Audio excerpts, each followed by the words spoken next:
Buenas noches, bienvenidos a Mysterium y gracias por estar al otro lado.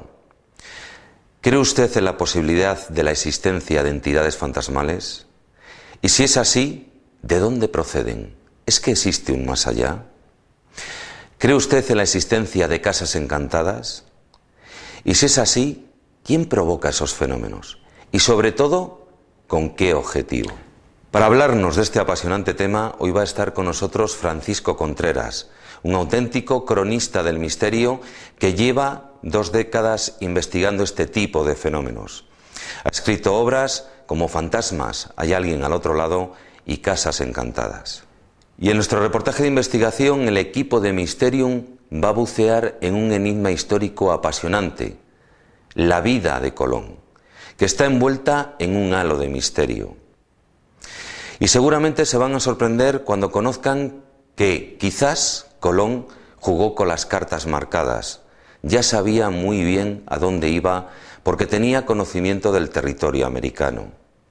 Pero aún hay más, y es que Colón, su nacionalidad, es todo un enigma. No sabemos realmente dónde nació. Vamos a presentarles las hipótesis que hay. Algunos también dicen que es judío. Otro enigma, desde luego, apasionante. Seguro que el reportaje de investigación de hoy va a sorprenderles.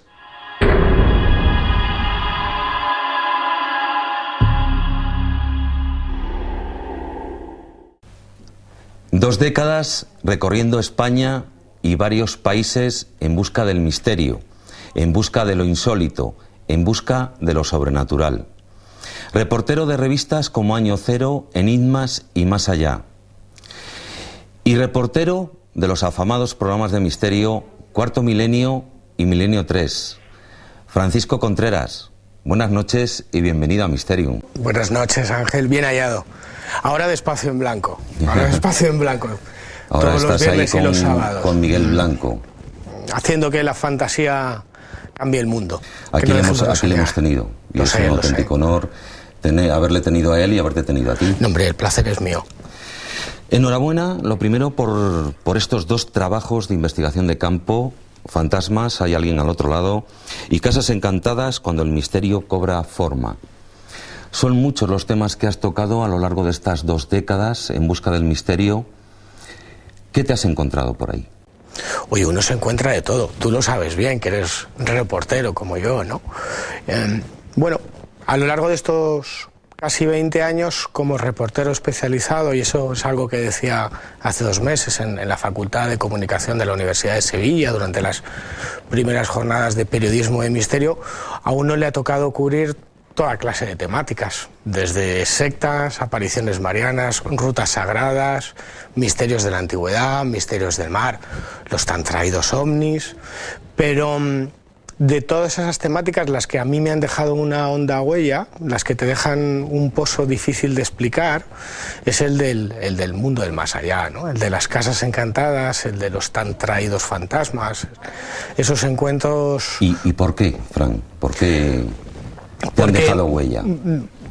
Mira, es importante lo que te voy a decir, o por lo menos para mí lo es, ¿no? Uno puede ponerse a escribir un libro de muchas temáticas, ¿no? Pero este libro está escrito desde el corazón. Y está escrito desde el corazón sobre todo de cara a esas personas que en un momento dado, personas como tú, como yo, con cualquiera de los espectadores, tienen una vida normal y corriente, y en un momento dado, de la noche a la mañana, su tranquilidad, su armonía se ve rota por fenómenos que no tienen explicación.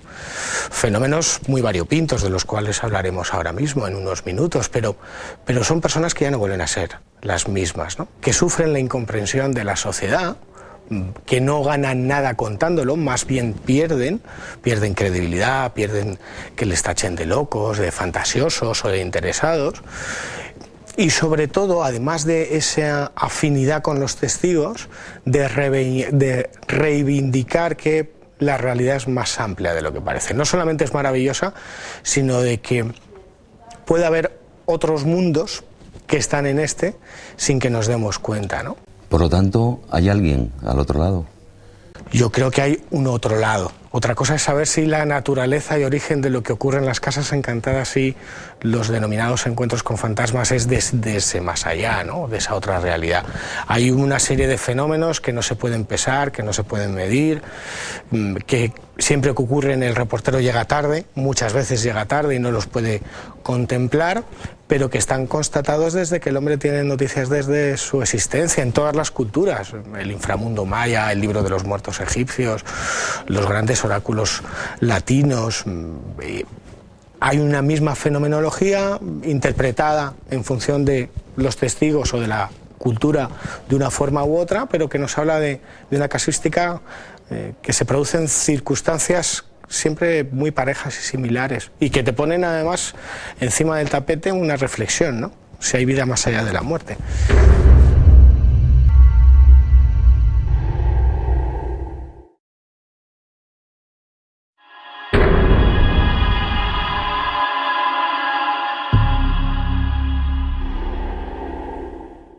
Continuamos con Francisco Contreras, escritor y reportero del programa Espacio en Blanco. Fran, has tocado unos casos realmente espectaculares en estas dos obras que antes mostrábamos. Vamos a empezar a desgranar algunos de los casos que recoges en este libro. A mí hay uno que me ha sorprendido mucho y que creo que tú guardas un buen recuerdo de él, que es el vuelo 401. Los fantasmas del vuelo 401. Bueno, abro el libro de Fantasmas hay alguien al otro lado que he publicado con EDAF con este caso. Ocurrió el 29 de diciembre de 1972. Una aeronave de la Eastern American Airlines, un jet 1111, registrado bajo vuelo 401, salía del aeropuerto JFK de Nueva York, dirección a Miami, al aeropuerto internacional de Miami. Antes de las 11 de la noche, 10 minutos antes de las 11 de la noche, sufrió un accidente. Con esa tragedia aérea se fraguaba uno de los grandes casos de apariciones fantasmales que teníamos constatado, ¿no? Que popularizó John Fuller en su libro bestseller Los fantasmas del vuelo 401, autor además del primer libro sobre abducciones en el mundo, El viaje ininterrumpido, donde contaba la historia del matrimonio Hill y esa pérdida de tiempo relacionada con luces no identificadas. Un caso que después de casi 30 años había, permanecido en el olvido, en el silencio, se había convertido casi en una leyenda urbana, porque buceabas en internet y buceabas en la literatura y no había testigos, no había documentos, no había absolutamente nada, pero un caso sobrecogedor. Te decía, se estrella ese avión en los pantanos de Everglades. ¿Cuántos muertos? Creo que fueron 77 muertos al final, de un total de más de 150 pasajeros, si mal no recuerdo. Y bueno, lo que ocurre después de ese accidente es sobrecogedor, ¿no? Recuperan piezas de la aeronave, las instalan en otros aviones, tanto de la Eastern American Airlines como otras asociaciones aeronáuticas, en otros aviones de compañías aeronáuticas y, en circunstancias parejas, en esos aviones donde se habían instalado esas piezas del accidentado vuelo 401, personal de tierra, azafatas, comandantes, pilotos, directivos de la Eastern American Airlines afirman ver a comandante y piloto del vuelo 401, Bob Love y Don Repo, en situaciones de lo más variopinta y con observaciones, vamos a decirlo así, no de espectros clásicos y tópicos, vaporosos o humeantes, no tridimensionales, ¿no? Siempre de como si fuera alguien muy real. Sí, tan real como tú y como yo, siempre de aspecto hierático, como absorto, de color enfermizo, según dicen los testigos. Empiezo Fantasmas hay alguien al otro lado porque pude viajar a Miami hace un año para presentar Casas Encantadas allí y después de una aventura rocambolesca pude localizar a la única azafata superviviente de esa tripulación, de ese avión, que nunca había hablado ni siquiera con John Fuller, Mercedes Ruiz, ¿no? ¿Qué es lo que te contó? Me encontré con una mujer sobrecogedora, no solamente por la experiencia personal, estabas hablando con alguien que ha mirado cara a cara a la muerte y que ha vencido ese reto. Una tragedia. Superviviente, nunca mejor dicho, contándome todos los detalles de cómo fueron esos minutos en los que ningún pasajero, ni siquiera la tripulación, se dio cuenta de que se estaban estrellando. Les falló el tren de aterrizaje delantero, les avisaba un pequeño piloto y no pudieron hacer nada, empezaron a caer el informe técnico oficial de la NHB al que accedí decía que era un fallo humano. Alguien golpeó el pilotito, quitó el piloto automático y por eso se estrellaron. No solamente esa historia humana, personal, sino que me certificó todo lo que sabíamos o todo lo que nos había llegado, sobre todo por Fuller. Es decir, a lo largo de 8 meses, mientras estuvieron instaladas esas piezas en esos aviones del vuelo 401, se produjeron un total de casi 20 apariciones en situaciones, como te decía antes, de aviones de emergencia. Ella incluso pudo vivir o se ha convertido en protagonista de fenómenos extraños, porque ella llevaba dedicada al mundo de la aeronáutica 30 años y en otras compañías ha vivido fenómenos paranormales junto con sus compañeras que han presenciado la visión tanto de Bob Love como de Don Repo en su cercanía, ¿no? donde ella estaba trabajando. Me constató que hubo directivos de la compañía aeronáutica que vivieron los fenómenos extraños y que esa fue la causa por la cual decidieron llevar una operación que no tiene parangón dentro de la aeronáutica, que es desmontar todas esas piezas. Se pensó en un momento, y así se filtró a la prensa, que era por miedo a una mala imagen publicitaria. La realidad fue bien distinta y me confirmó que ocurrieron, que se aparecieron y que era una realidad, por lo menos para los que trabajaban en la compañía. ¿Y qué explicación puede tener eso? Esas piezas de ese avión que se ha estrellado se ponen en otros aviones y empiezan a verse apariciones del comandante que dirigía... Comandante y piloto, Bob Love y Don Repo. ¿El vuelo que se estrelló? Esa pregunta se la hice yo, ¿no? Para ella, ¿qué explicación había? Y fíjate qué respuesta, ¿no? Sobre todo en un mundo donde todo parece como muy dramático, dantesco. El mundo de las casas encantadas es como muy de miedo, ¿no? Que está bien, ¿no? Periodísticamente está bien, pero tiene un punto de reflexión para ayudar. Dentro del mundo o de los casos relacionados con el más allá hay una parte positiva, ¿no? Puede ser esperanzadora para unos, ilusionante, pero también hay una parte positiva. Ella me decía, y yo creo que debe ser así, que lo hacían para ayudar, porque las circunstancias en las que se dan son de peligro y cuando se producen esa serie de manifestaciones, de apariciones, el peligro desaparece. Es decir, advierten de que algo va a ocurrir y con su aparición lo que consiguen es que no haya una tragedia. Incluso te diría más, yo no sé si hay una provocación por parte sea de lo que sea al aparecerse, ¿no? Porque una de las cosas que cuento en Fantasmas hay alguien al otro lado y que nunca había trascendido en ningún reportaje publicado ni ningún libro de los fantasmas del vuelo 401 es la serie de concatenación de casualidades que hay que te hacen pensar que es un caso maldito. Te voy a dar 2 apuntes que ponen los pelos de punta. Ella no quería volar ese 29 de diciembre de 1972, se llegó a borrar de la lista de embarque hasta en 3 ocasiones, como me reconoció, y no se sabe cómo ni por qué, al final tuvo que volar. Y quizás lo más sobrecogedor es una instantánea. ¿Se resistía, pero por algún motivo en concreto? Ella no quería volar, era una fecha, era el cambio. No por una predisposición, era por las fechas. Llevaban 3 meses, 4 meses la misma tripulación volando, era el 29 de diciembre, fin de año, y ella no quería volar. Y hasta en 3 ocasiones se borró porque no sabe cómo ni por qué aparecía apuntada. Y eso que notificaba, no quiero volar. La permitían no volar y aparecía. Y lo más sobrecogedor es lo que me cuenta en el salón de su hogar, cuando en un momento dado sube a su habitación y me baja una maleta Samsonite, esto no son chascarrillos así, de color blanco, la abre y me saca una vieja fotografía. Y me dice, esta es la última fotografía de aquel vuelo. Nos la hicimos porque pensábamos que era la última fotografía del año. Y efectivamente fue la última fotografía de la tripulación del vuelo 401 en la que macabramente todas las azafatas que aparecían de forma jocosa delante del objetivo, como los espectadores han hecho en alguna ocasión, perdieron la vida. Y curiosamente la única maleta que no queda destruida, en la superviviente que se había quitado 3 veces de viajar y que sobrevive, aparece esa instantánea como anticipándose a lo que podía haber pasado. Un caso parecido al revisor fantasma que tú bien conoces, ¿no? Sí, esa ¿verdad? Aquí en tragedia ferroviaria que tú también te has trabajado. Cuando hay tantas casualidades, uno empieza a sospechar que ya no hay ni origen fantasmal tal y como el concepto trascendente entendés, sino que ¿no? podría estar podría haber algo orquestado, más, ¿verdad? sí. Hombre, la última casualidad macabra con los fantasmas del vuelo 401 fue hace ahora un año. Preparaba yo un reportaje para la revista de Javier Sierra, para Más Allá, y el mismo día que salía el reportaje del vuelo 401 había un aterrizaje, bueno, había un accidente aeronáutico en Barajas terrible de Spanair, ¿no? Casualidad. Bueno, que está marcado por algo maldito, de eso no tengo ningún tipo de duda, Ángel. Desde luego, escalofriante. Diferente.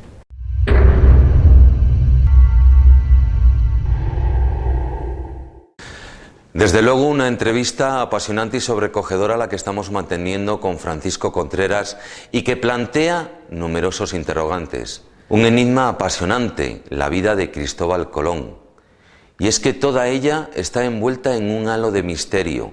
No conocemos exactamente su lugar de nacimiento. Hay distintas hipótesis para explicar su nacionalidad, aunque él decía que era genovés, pero como veremos no está tan claro.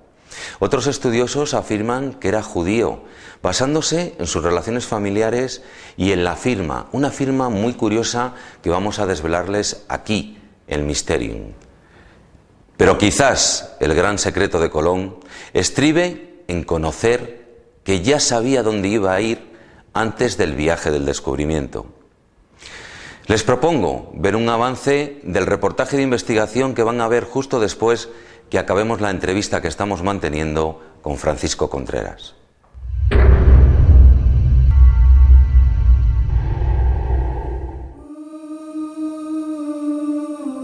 Toda la vida de Cristóbal Colón está envuelta en un halo de misterio. Su lugar de nacimiento es un auténtico enigma. Son muchos los investigadores que afirman que el almirante ya tenía conocimientos previos del continente americano antes de emprender los viajes del descubrimiento. Además, hoy en día desconocemos el lugar donde reposan sus restos. Estos son solo algunos de los misterios que vamos a mostrarles hoy, para descubrirles la enigmática figura de uno de los personajes históricos más importantes de nuestra era.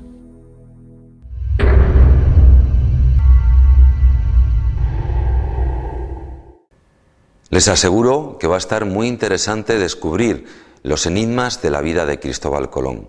Como interesante es la entrevista que estamos manteniendo con Francisco Contreras sobre fantasmas y casas encantadas. Nos va a contar algunos casos, desde luego, escalofriantes. Vamos con ello.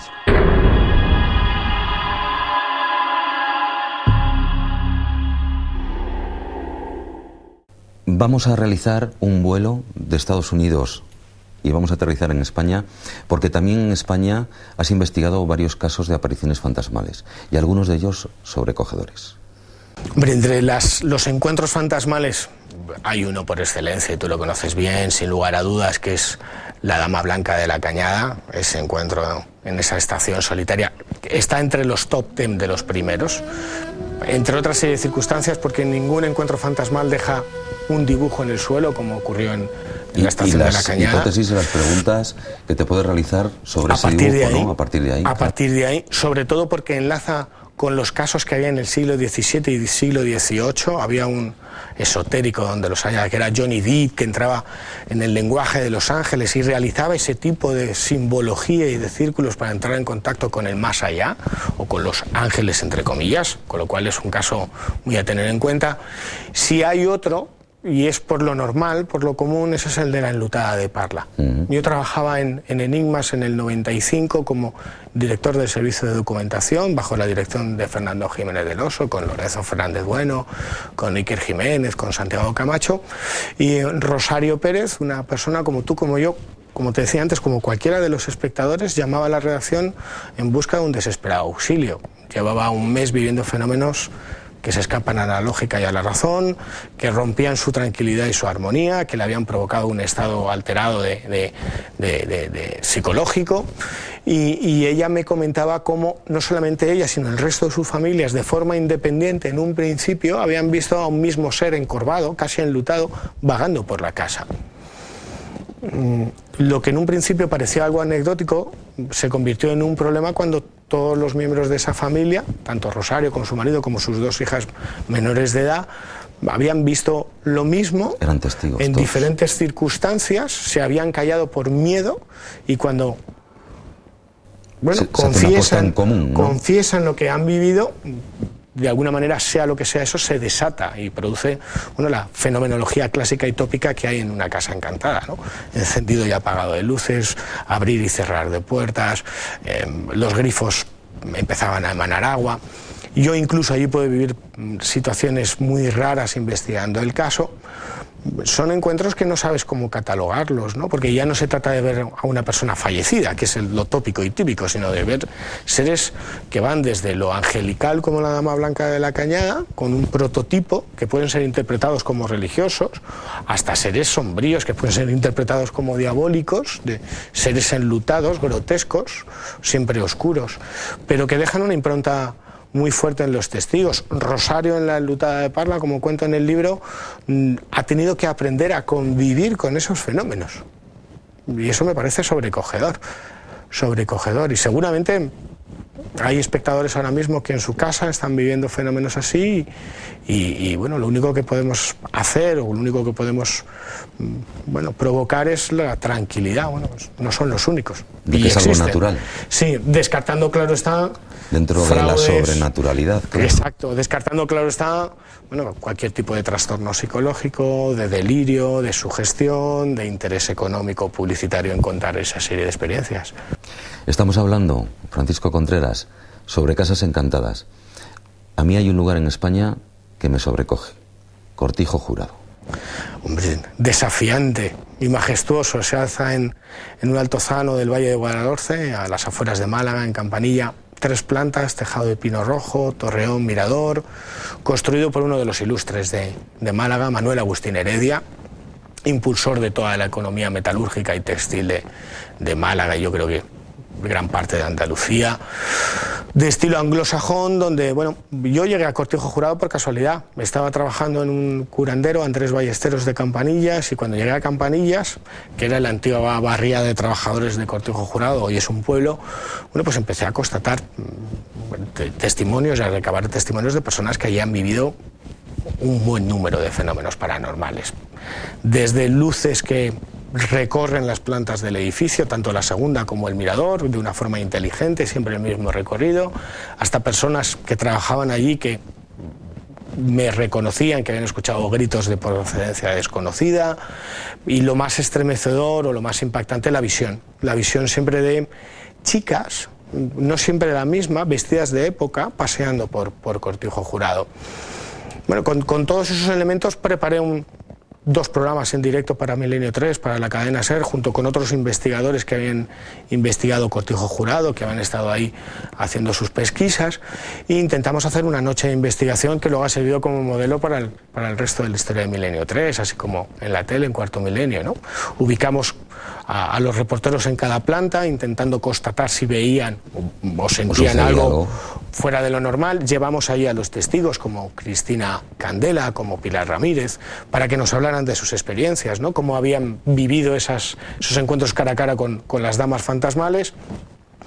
Pusimos diferentes cámaras grabando en tiempo real en un disco duro en infrarrojos para ver si podíamos registrar los fenómenos, y realizamos diferentes pruebas psicofónicas, y los resultados fueron espectaculares. Y las conclusiones que además muestran fantasmas no dejan de ser sino curiosas, ¿no?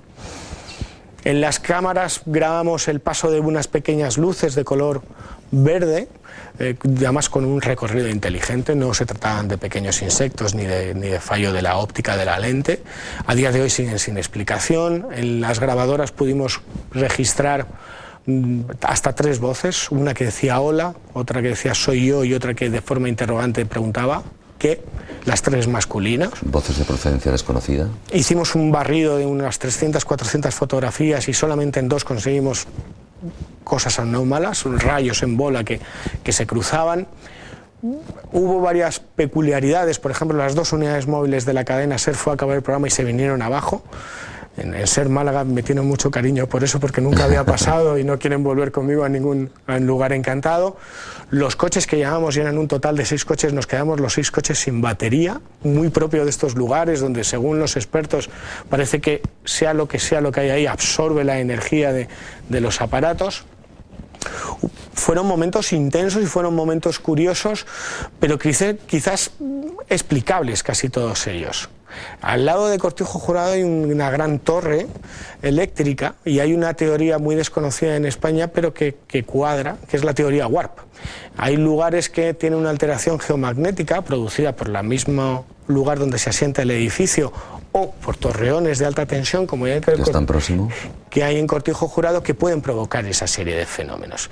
Desde sonidos chasquidos que sean confundidos con mensajes ininteligibles o inteligentes, hasta la absorción de esa energía que nos ocurrió en las unidades móviles y en los coches, o esas bolas luminosas. Sí es verdad que Cortijo Jurado está marcado por lo maldito, ¿eh? Es una mansión de pesadillas sacada de cualquier... El problema es que esas explicaciones que estabas comentando pueden servir para un lugar en concreto, pero hay otros que no están, a lo mejor... con esas vicisitudes, no tienen torres eléctricas cerca, claro, o el terreno tampoco es propicio para ello. Y sobre todo no explica las dos experiencias que estuvieron, por ejemplo, Cristina Candela y Pilar Ramírez. Es decir, ninguna torre de alta tensión o teoría Warp puede explicar esa visión, ¿verdad?, tan detallada, ¿no?, y que queda con tanta huella en el testigo. Sí, es verdad que no hay subterráneos como se dijo, que no hay relación con sectas satánicas, hasta hace un mes que hubo un apuñalamiento, y sí es verdad que parece un lugar como el edificio de Dakota, Nueva York, ¿no?, marcado por una maldición. Hubo un accidente, hubo un chico que se quedó paralítico porque se colaba, a pesar de que advertíamos que era una propiedad privada. Bueno.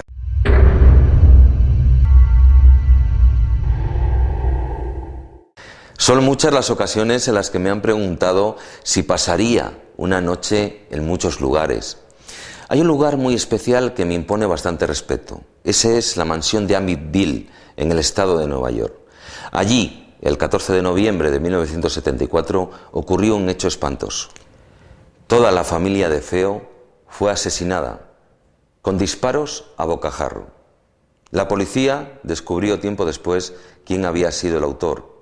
El hijo, menor de 17 años, primero había narcotizado a sus familiares para luego dispararles con una escopeta. Pero la verdadera historia maldita de la mansión de Amityville comienza días después, justo el 28 de diciembre, cuando el matrimonio, formado por George y Katie Luz, entran en ese hogar para convivir con sus hijas pequeñas. Desde el primer día empiezan a suceder fenómenos paranormales, como ruidos extraños, olores nauseabundos, puertas y ventanas que se abren solas. Y un hecho, desde luego, sobrecogedor. Katie Luz afirmaba que veía 2 ojos rojos que le miraban desde la oscuridad. La familia acudió a un sacerdote de la localidad. Cuando llegó allí, notó como una extraña fuerza no le dejaba entrar en la casa. Cuando lo consiguió, notó cómo toda la estancia se llenaba de un extraño olor y cómo apareció de repente una nube de insectos que rodeaban a todos los presentes. Además, escuchó una voz que dijo: «Lárgate de aquí». La familia Luz no aguantó, por decirlo de alguna manera, aquellas incomodidades y abandonó el hogar de sus sueños.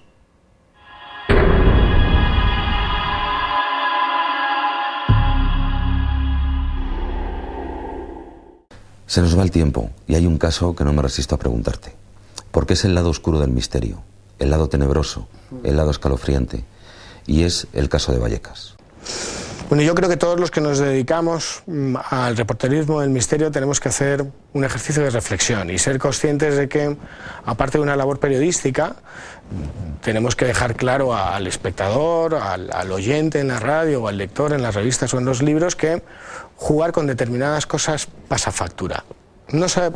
Una factura física, no sabemos si otra factura desde el más allá. Eso está por probar. Y hay que advertir que jugar al mal llamado juego de la Ouija, en personas que no tengan una personalidad asentada, que sean sugestionables, impredecibles, puede dejar una huella y dejar un trastorno psicológico, y eso no lo digo yo, eso me lo decía Fernando Jiménez del Oso, que era psiquiatra, un trastorno que normalmente no tiene la misma cura que cualquier otra enfermedad mental, y que hacer psicofonías puede traer también serios problemas adictivos, como determinó la Consejería de Sanidad de Elche, y que colarte en una casa encantada, por el mero hecho de colarte en una casa encantada, puede provocar que tengas un accidente como ocurrió en Cortejo Jurado y te quedes paralítico, en este caso ese chico. Es que hay puertas que se abren que luego a lo mejor no sabemos cerrarlas. Esas son de las físicas. Luego hay otras puertas que son las invisibles, que esas sí que no se cierran, y el mejor ejemplo es Vallecas. En febrero de 1990, Estefanía Gutiérrez Lázaro, como cualquiera de los adolescentes, y todos lo hemos sido, decidió jugar a la Ouija con sus compañeros en el instituto. Desgraciadamente, te lo digo rápidamente, la profesora entró, rompió esa sesión, una especie de humo entró en ella, y así me lo confirmaron sus compañeros y la profesora, y a raíz de aquel momento Estefanía empieza a sufrir unos estados alterados de conciencia en los que pierde la noción del tiempo, una fuerza parece poseerla, y ella siempre afirmaba que veía gente que la llamaba. 6 meses después, Estefanía fallece. El 18 de agosto de 1990 es tremendo. Fallece en extrañas circunstancias, y esto no es algo que diga yo, sino que lo dicen los doctores del Instituto Anatómico Forense de Madrid. Su muerte fue por una parada cardiorrespiratoria, pero fue súbita y sospechosa, porque además tanto su madre Concepción como su padre me han confirmado, no una, sino en multitud de ocasiones, que fueron por diferentes centros de salud y ningún médico logró diagnosticar qué es lo que le pasaba a esa chica. Absolutamente nadie supo saber qué le pasaba después de haber jugado a la Ouija. Ella fallece, y a partir de aquel momento, bueno, el expediente Vallecas es uno de los... Y expediente porque fue testigo la misma Policía Nacional, ¿no?, que acudió al domicilio. 2 años más tarde, fallece Estefanía Gutiérrez Lázaro, y a partir de aquel instante la casa, ubicada en la calle Luis Marín número 8, en el barrio de Moratalaz de Madrid, se convierte en una casa de ciencia ficción, ¿no? Vasos que salen disparados contra los testigos, armarios que se abren y se cierran, luces que se encienden y se apagan, empujones, incluso llega a haber agresiones, una situación que provoca que ellos lleguen a dormir en el salón de su casa por espacio de 1 año por miedo a lo que estaban viviendo, aguantando esa tensa situación sin contar nada absolutamente a nadie, ni siquiera a los vecinos, hasta que el 14 de noviembre de 1992, cerca de las 3 de la mañana, no pueden aguantar más esa situación, llaman a la comisaría de la Policía Nacional de Moratalaz, y el inspector Pedro Negri se presenta junto con 4 policías más en el domicilio. Suben al 4º piso, que es donde vivían, ya no vivía ahí la familia Gutiérrez Lázaro, y presencian lo que habían escuchado minutos antes por teléfono, ¿no? Con un psicólogo delante, porque en un primer momento la policía cree que está siendo víctima o de un bromista o de alguien que ha consumido alcohol o cualquier sustancia estupefaciente, y ellos lo que viven queda reflejado en un parte policial, como ha quedado en otros casos, en los que ven cómo un armario se abre y se cierra, cómo se materializa una especie de babas, o lo que ellos identifican como babas, cómo se escuchan una serie de sonidos en la terraza, como si cayeran piedras que no existían, incluso como un crucifijo empieza a dar vueltas sobre sí mismo y estalla. Algo que provoca que incluso uno de los policías, como así me constataban ellos, desenfunde su arma y apunte a lo invisible. Salieron de allí como alma que lleva el diablo y no volvieron. No es el único caso de policías. Y no es de extrañar. Realmente sobrecogedor y escalofriante. Francisco Contreras, ha sido un placer que nos hayas acompañado hoy en Mysterium. Y de nuevo, enhorabuena por estos 2 libros, Fantasmas y Casas Encantadas, que son trabajos de investigación que merece la pena leer. Diarios de un reportero, ¿no?, que vive la noticia de una forma diferente, que habla con los testigos, que viaja al lugar de los hechos, que se empapa en la noticia, lo mismo que tú haces, ¿no? Un cronista de lo insólito, un cronista del misterio. Contador de historias. Muchas gracias. Gracias a por ti habernos y acompañado. Suerte en tu programa. Y a ustedes, solamente decirles que quizás la próxima vez que escuchen que alguien les cuente una historia de fantasmas, quizás, y solo quizás, puede ser muy real.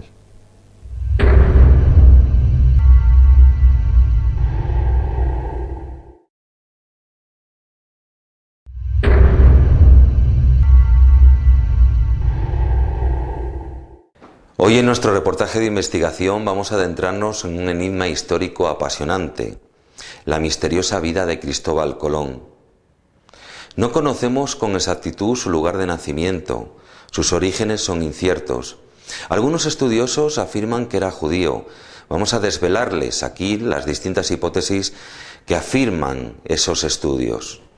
Pero además, su gran secreto. Algunos investigadores tienen la certeza de que ya conocía dónde iba a ir antes del viaje del descubrimiento.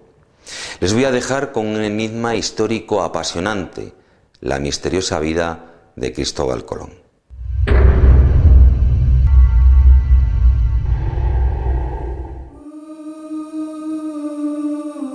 Toda la vida de Cristóbal Colón está envuelta en un halo de misterio. Su lugar de nacimiento es un auténtico enigma. Son muchos los investigadores que afirman que el almirante ya tenía conocimientos previos del continente americano antes de emprender los viajes del descubrimiento. Además, hoy en día desconocemos el lugar donde reposan sus restos. Estos son solo algunos de los misterios que vamos a mostrarles hoy, para descubrirles la enigmática figura de uno de los personajes históricos más importantes de nuestra era. Los enigmas de Colón.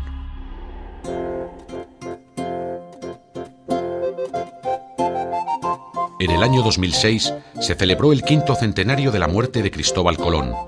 El descubridor del continente americano murió en Valladolid el 20 de mayo de 1506 y fue enterrado en el convento de San Francisco, actualmente desaparecido, y que se encontraba ubicado en la Plaza Mayor de Valladolid, enfrente de la actual fachada del Ayuntamiento vallisoletano. Este es uno de los datos en que todos los investigadores e historiadores están de acuerdo, a la supuesta edad de 54 años, ya que se estima que nació entre el 25 de agosto y el 31 de octubre de 1451.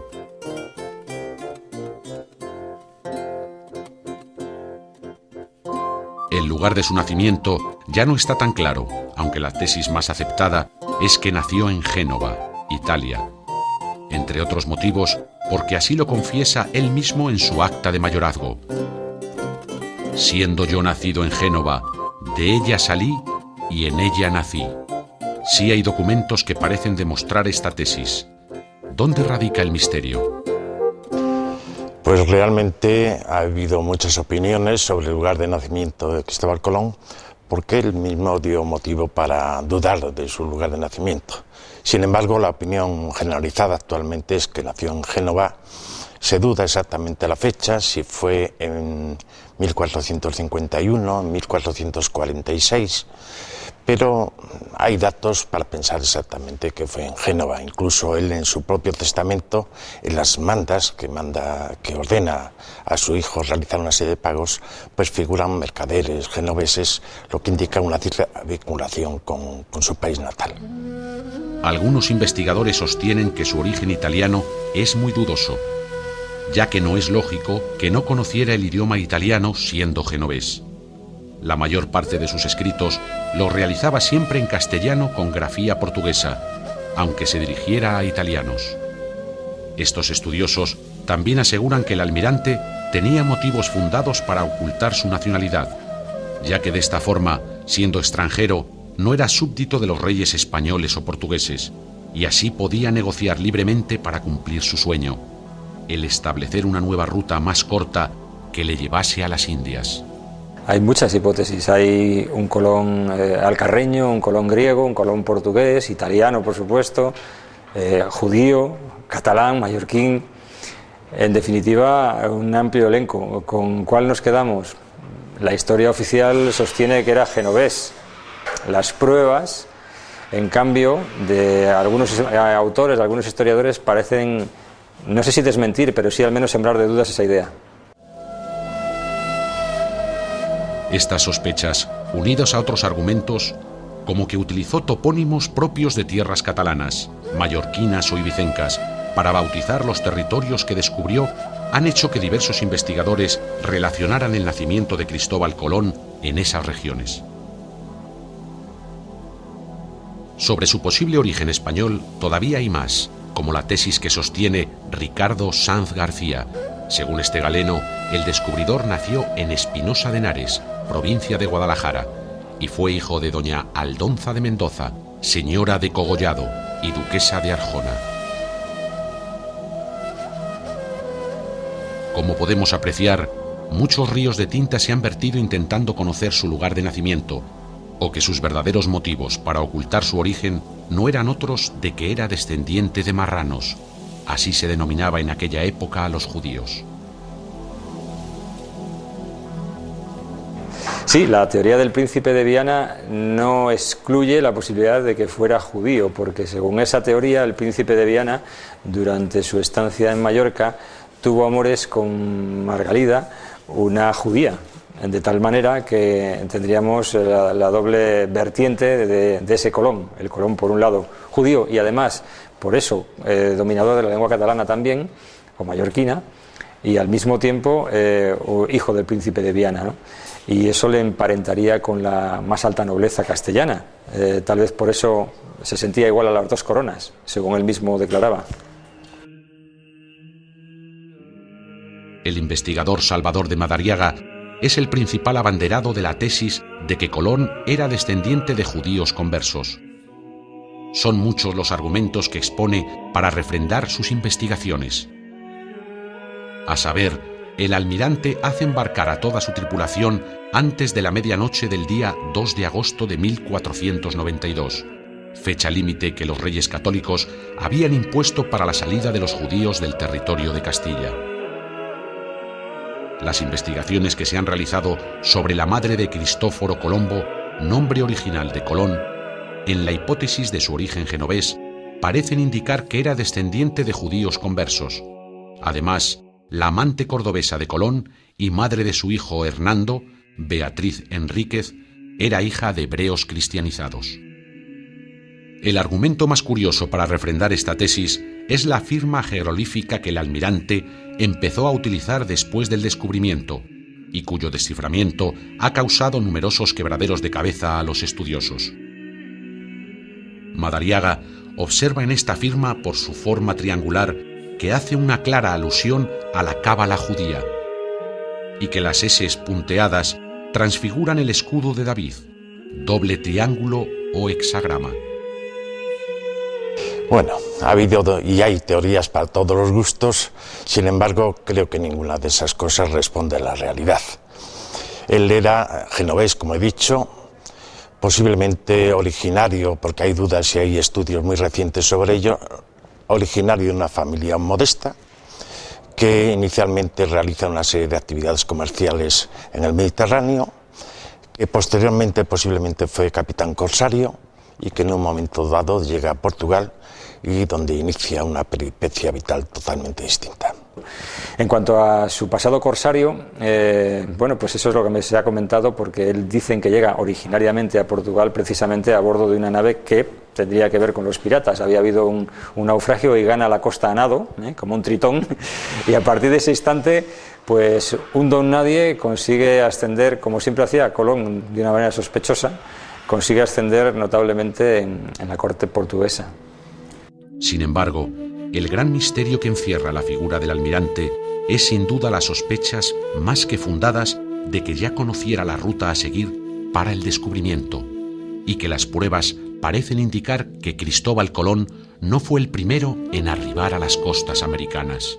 Él viajó por la costa africana, que era ya digamos, donde los portugueses estaban avanzando en su búsqueda de una ruta para rodear el continente africano y llegar hasta las Indias. O sea que él tuvo un conocimiento muy claro de lo que era toda la costa atlántica, tuvo acceso a documentación, digamos, a todos a una buena parte de los avances que en ese momento había en Portugal, que Portugal eran realmente donde estaba la vanguardia del descubrimiento, de los descubrimientos y del conocimiento atlántico, ¿no?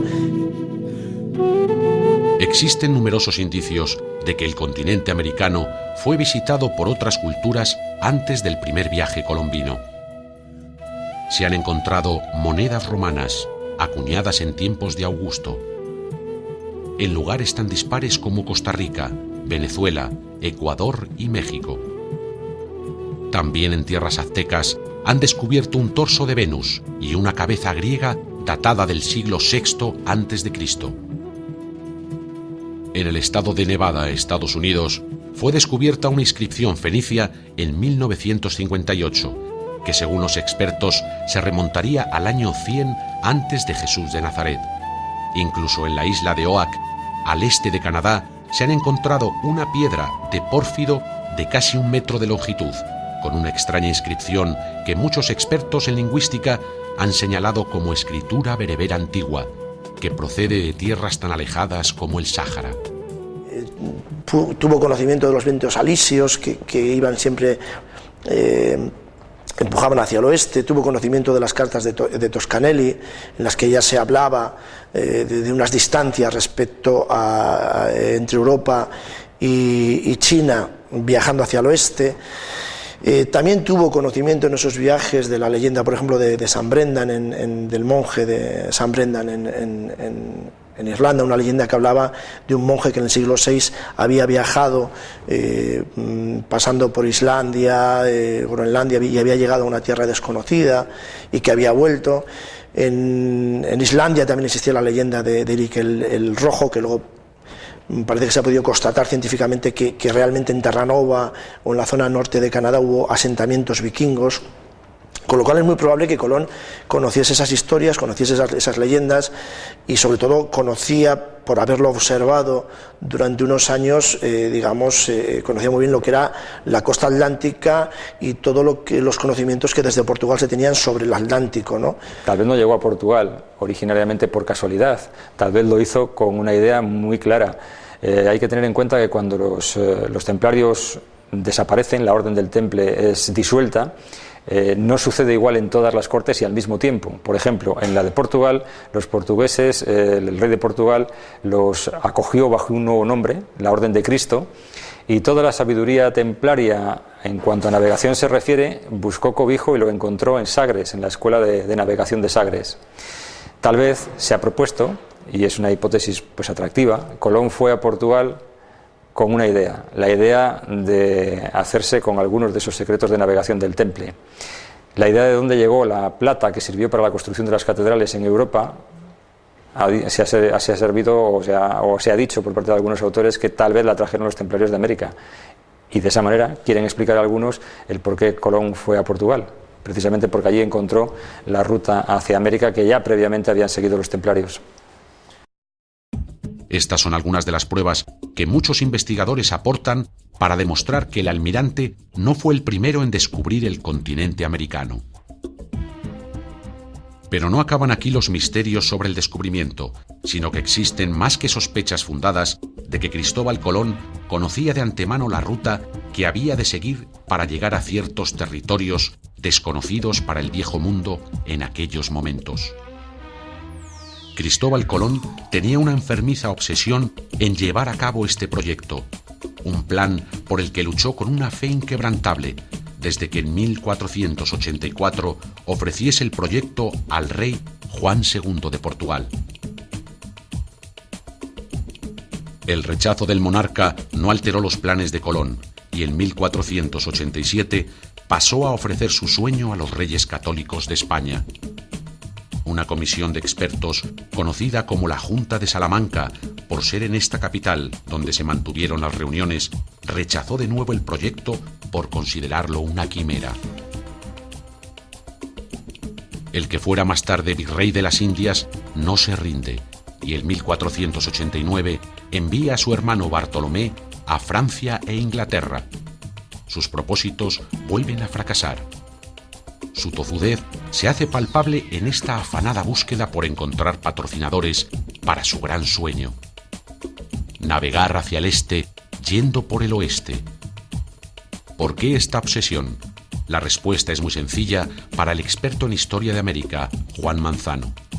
Colón sabía de la existencia de islas inexploradas, repletas de oro y de gente desconocida, gracias a la información que recogió de un piloto mal herido y enfermo, víctima de la temible sífilis, y de la que se había contagiado meses antes en unas islas que se encontraban al oeste de las costas portuguesas.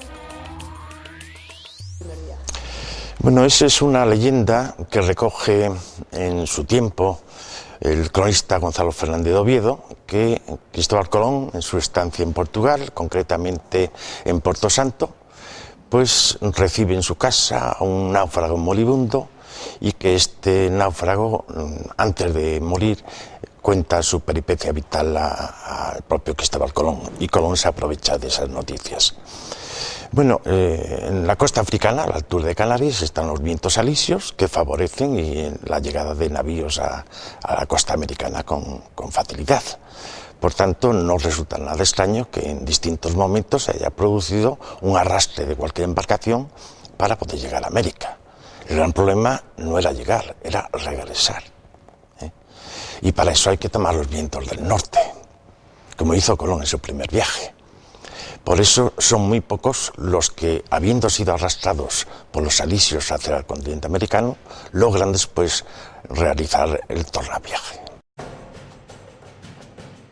De la ruta del primer viaje, decir que en vez de ir en línea recta, siguiendo los paralelos de España, alarga la ruta y pone rumbo al sur. Desciende hasta la isla de Hierro, en las Islas Canarias, situándose entre los paralelos 27 y 28. Modifica las velas de la embarcación, cambia el aparejo latino por el aparejo redondo, más útil para beneficiarse de los vientos de popa, y avisa a las otras dos embarcaciones sobre el peligro de un rosario de islas y rocas que a 700 leguas encontrarán. En el viaje de regreso, en vez de regresar por la misma ruta, pone rumbo al nordeste, cuarta al este, y sube hasta el paralelo 38, sorteando los alisios, y desembarca en Lisboa. No conocía la zona, nada sabía de la corriente del Golfo y sin embargo acertó. Colón llega en un momento dado a su máximo esplendor, que es al regreso de su primer viaje, cuando es recibido en Barcelona por los Reyes Católicos, y a partir de ese momento prácticamente inicia el declive. Se organiza un segundo viaje con una gran cantidad de navíos, 17, con un número de tripulantes y embarcados de 1500, pero llega un momento en que Colón es un mal gobernante. No sabe hacer frente a la situación y ya en el segundo viaje viene vestido de franciscano con una labor de gobierno de fracaso. Y en el tercer viaje, pues peor todavía. Y en el cuarto, mucho peor. Por tanto, él no muere en la pobreza. Los reyes le destituyen en sus funciones de virrey y gobernador, pero él sigue percibiendo la cuantía económica pues concertada en las capitulaciones de Santa Fe. Con la hipótesis de que ya conocía lo que estaba por descubrir, también podíamos explicar muchas de las extrañas premoniciones que el almirante vaticinaba a las tripulaciones que comandaba en sus posteriores viajes, y los extraños hallazgos de estas expediciones, como que encontraran hombres y mujeres jóvenes, tan blancos como los de España.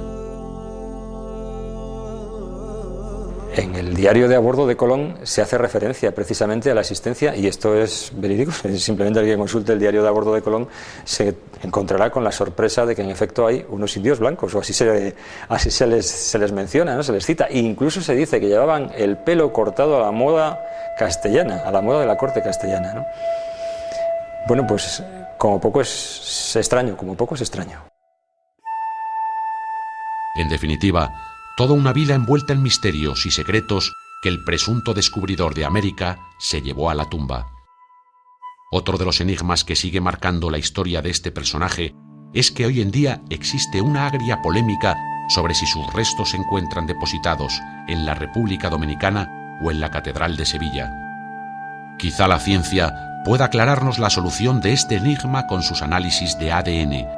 Lástima que estos no sirvan para aclararnos el resto de incógnitas que pesan sobre la figura de uno de los personajes más importantes de toda nuestra historia.